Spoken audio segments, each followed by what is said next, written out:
Serena.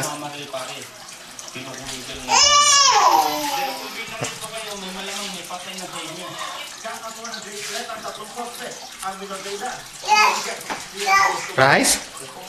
Rice? Rice? Kaya put rice? Nay. Nay. Rice.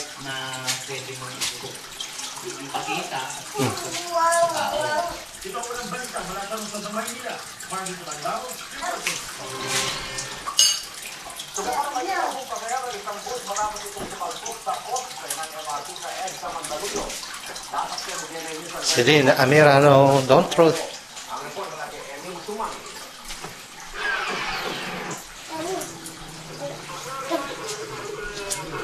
Natanggap namin ang informasyon pasado ang una kanina madaling araw.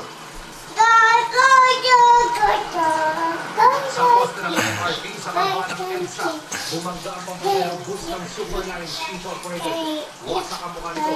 Hindi bababa sa 10 pasahero ang sugatan at nasaktan. Rice? Ha? Rice? Teka.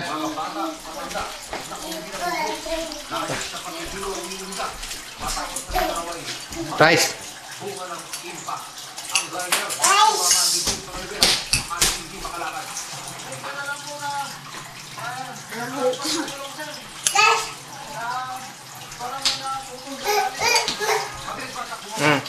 Rice.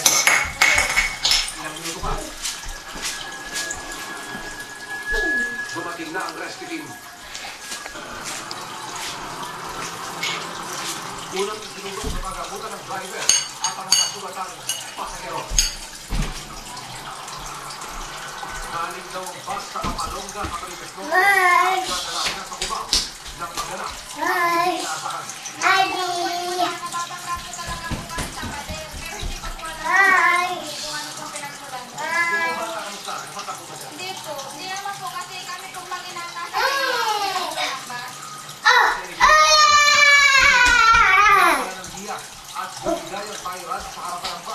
Kaya ito pumilit sa kaliwa.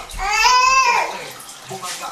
Narinig ko kami nabi, ito mo lang, nakakalanting. Ngayon po, nandito lang kami sa aking partner. Narinig ko ba na yun? Sabi na po ng driver, tulungan ko lang ba niya. Sabi ko sa kanya, biro ko lang po. Binagano na po sa kanya sa aking partner. Baka yun Rice man yan? Bisa nga po kami sa partner. Ligtas na ang mga sugatan. Ito, puro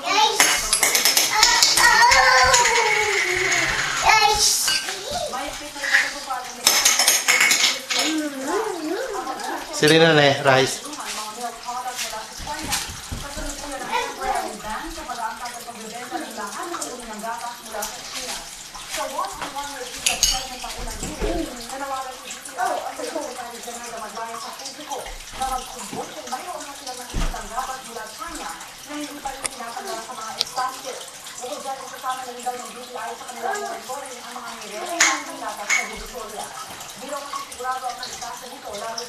Wala, itong liga. Kaya ako naman sinagbayan sa mga umaaray na ikulo. Buti dyan ay agad nilang i-submit, no? Ibigay nila pa agad sa Bureau of Communal ito para ma-certify agad na maibigay ka naman nila. Sila nang